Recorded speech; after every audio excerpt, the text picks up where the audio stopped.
Je retrouve le Dr Carl Weiss, président de l'Association des médecins microbiologistes infectiologues du Québec. Dr Weiss, bonsoir. Bonsoir, Patrice. Un petit mot sur la courbe quand même, parce que c'est un début de tendance. Là. Oui, on est prudent, mais tout de même, le nombre de cas quotidiens a tendance à diminuer. Et là, je vous montre la courbe pour les décès, l'augmentation des décès quotidiens qui a tendance à diminuer également. Vous en êtes où dans l'analyse des données, Dr Weiss? Bien, écoutez, c'est encourageant, mais il faut être encore une fois très prudent parce qu'on ne fait pas des statistiques avec une ou deux données sur une ou deux journées.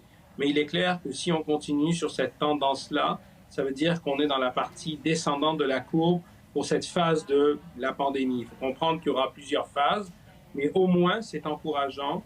On n'a pas plus d'hospitalisation. Le nombre de patients aux soins intensifs est très stable, même un peu en diminution. Et là, on a une diminution de la mortalité après avoir eu des chiffres qui ont été absolument horribles. Là, au moins, on a une diminution qui est encourageante et je pense qu'il faut commencer à regarder ça de façon assez plus optimiste, on va dire, surtout avec du déconfinement. Mais d'un autre côté, il ne faut quand même pas oublier que quand il y a 50 personnes au Québec qui meurent en une journée, ben, c'est 50 vies parties, c'est 50 familles qui sont affligées. Et c'est 50 personnes qui ont contribué à l'histoire du Québec qui ne sont plus avec nous. Bien sûr. L'hydrochloroquine, Donald Trump a annoncé qu'il en prenait un petit comprimé, allez hop, tous les jours, pour se prémunir, pour ne pas attraper. Je vous fais entendre un petit extrait du président, puis on revient tout de suite, c'est très court. D'accord. What has been determined is it doesn't harm you. It's a very powerful drug, I guess, but it doesn't harm you.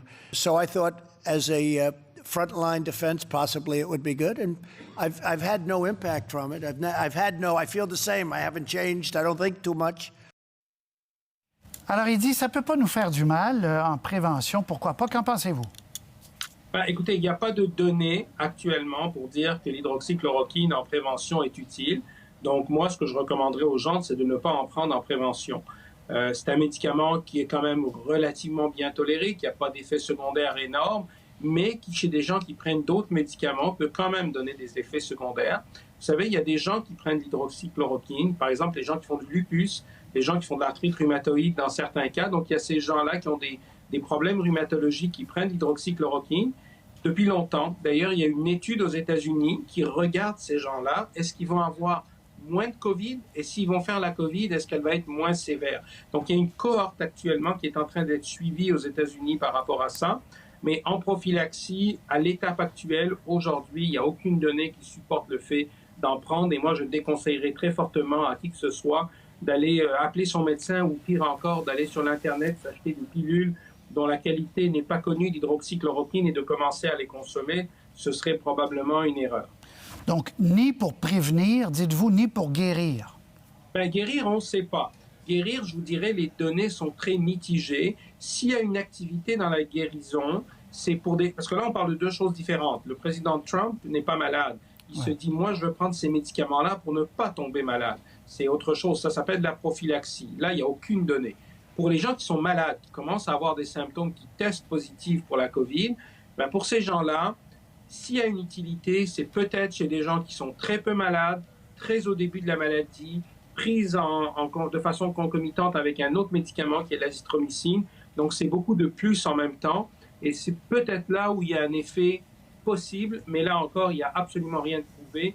Et je vous dirais que le jury actuellement, alors qu'il y a, disons, 8 semaines, était plutôt neutre et plutôt dans la tendance de dire qu'il n'y a pas beaucoup d'effet de l'hydroxychloroquine. Voilà, c'est ce que les deux dernières études le montraient, que j'ai pu lire en fin de semaine d'ailleurs, que ça n'avait pas d'effet. Mais comme vous dites, ce n'est pas terminé, mais ça s'en va plutôt vers le non pas d'effet. Parlez-moi de la course au vaccin. On lit presque à tous les jours maintenant. Bon, certains sont déjà rendus à la deuxième phase. Est-ce que vous trouvez ça prometteur? Qu'est-ce que ça vous dit sur l'échelle du temps qui est devant nous avant d'avoir un vaccin? Bon, alors la première chose, c'est qu'il faut savoir qu'il y a au plus d'une centaine de vaccins qui sont actuellement en développement. Que deuxièmement, il y a une compétition au niveau des États, je dirais jusqu'à un certain point, de qui va arriver à avoir un vaccin le premier. Il y a aussi une compétition au niveau de petites compagnies qui veulent se positionner pour toutes sortes de raisons, avoir des fonds de recherche, être rachetés par de grosses multinationales, peu importe, voir leur action monter en bourse pour sortir des résultats très préliminaires, peut-être encourageants, mais très préliminaires et sur des nombres très petits. Donc, ce que ça nous dit actuellement, c'est qu'il y a beaucoup de développement. On espère pouvoir arriver à un vaccin. La réponse va vraiment être quand on va être dans la phase 2 et que la phase 2, parce que là, on commence la phase 1, c'est-à-dire on donne ça à quelques volontaires pour s'assurer que les gens ont peut-être des anticorps et surtout qu'il n'y ait pas de conséquences très sévères de recevoir le vaccin. Parce que dans un vaccin, il y a deux qualités importantes, la sécurité et l'efficacité. Il faut que ça marche, mais il ne faut pas que ça vous donne non plus des effets secondaires désastreux. Donc, par rapport à ces deux choses-là, c'est ce qu'on va tester initialement. Si après une phase 2, on s'aperçoit que les vaccins commencent à être un peu plus prometteurs, on pourrait voir des signes encourageants, mais là encore, il ne faut pas aller trop vite. Pour aller trop vite et donner l'impression qu'on a trouvé quelque chose, il vaut mieux avoir des vaccins qui soient efficaces plutôt que d'avoir quelque chose de bâclé avec une protection qui va être très médiocre. Donc, il faut être optimiste, mais on n'aura rien avant, disons, 12 mois minimum, dans le meilleur des cas et le plus optimiste des scénarios. Voilà, c'était ma question que je voulais vous faire préciser. Donc, pour vous, vous n'avez pas changé d'avis sur le temps nécessaire minimal, puis 12 mois, c'est vraiment... C'est il y a presque un miracle, là. Oui, parce que vous savez que si vous étiez président d'une compagnie qui voulait développer un nouveau vaccin, ça prend environ 6, 7 ans, 8 ans entre le moment où on dit on commence à travailler sur un vaccin et on va l'amener sur le marché. Donc déjà, même si on arrivait en 12 à 18 mois à faire un vaccin, ce serait quelque chose de phénoménal parce que c'est quand même pas évident et c'est quelque chose où on n'a pas d'expérience. Vous vous rappelez le H1N1, l'influenza, on sait faire des vaccins contre la grippe. On n'a jamais fait de vaccin contre le corona. Donc, c'est toute une nouvelle recette qu'il va falloir trouver et c'est ce qui rend les choses beaucoup plus compliquées.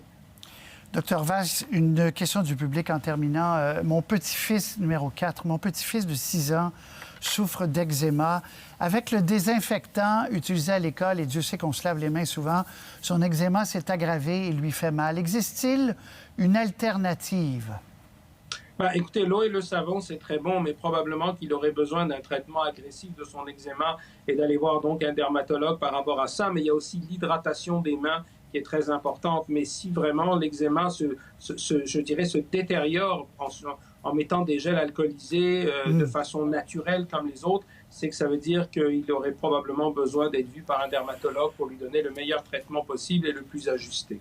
Merci beaucoup, Dr. Weiss. À très bientôt. Bonne soirée. Bonne soirée.